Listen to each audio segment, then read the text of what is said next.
গাজায় আপাতত যুদ্ধ থেমেছে, তার কৃতিত্ব দাবি করছেন মার্কিন প্রেসিডেন্ট ডোনাল্ড ট্রাম্প। এবার তার এই কৃতিত্বকে সামনে রেখে রাশিয়ার সঙ্গে তার দেশের যুদ্ধ থামানোর দাবি জানালেন ইউক্রেনের প্রেসিডেন্ট জেলেনস্কি। ট্রাম্পের সঙ্গে ফোনে কথা বলার সময় আবার ইউরোপের সঙ্গে যুদ্ধ থামানোর পক্ষে সওয়াল করেন তিনি। তার আহ্বান, ট্রাম্প যদি একটি যুদ্ধ থামাতে পারেন তো অন্য যুদ্ধও বন্ধ করা যেতে পারে।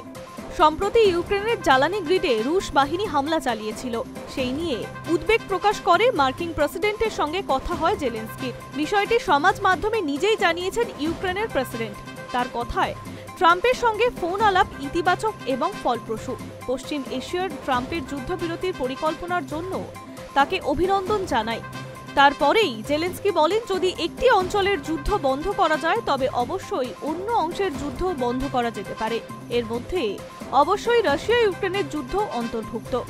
ক্রেমলিনকে আলোচনায় বসার জন্য চাপ দেওয়ার জন্য ট্রাম্পকে অনুরোধ জানায় জেলেনস্কি। গাজায় শান্তি ফেরানোর জন্য 20 দফা প্রস্তাব দিয়েছিল মার্কিন প্রেসিডেন্ট।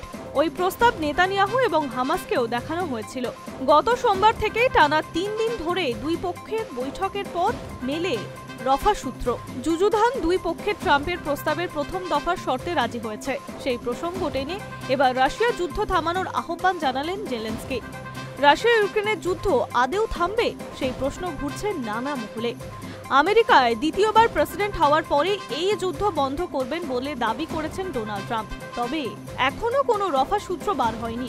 রুশ প্রেসিডেন্ট পুতিন এবং জেলেনস্কির সঙ্গে আলাদা বৈঠক করেছেন ট্রাম্প। শান্তি আলোচনার প্রস্তাবও দেওয়া হয়েছে, তবে ইতিবাচক কোনো ফল হয়নি।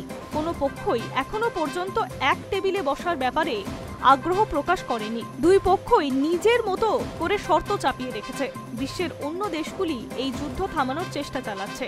সেই আবহে প্রায় প্রতিদিন ইউক্রেনে হামলার তীব্রতা বৃদ্ধি করছে রাশিয়া। পাল্টা জবাবও দিচ্ছে ইউক্রেন। High news network.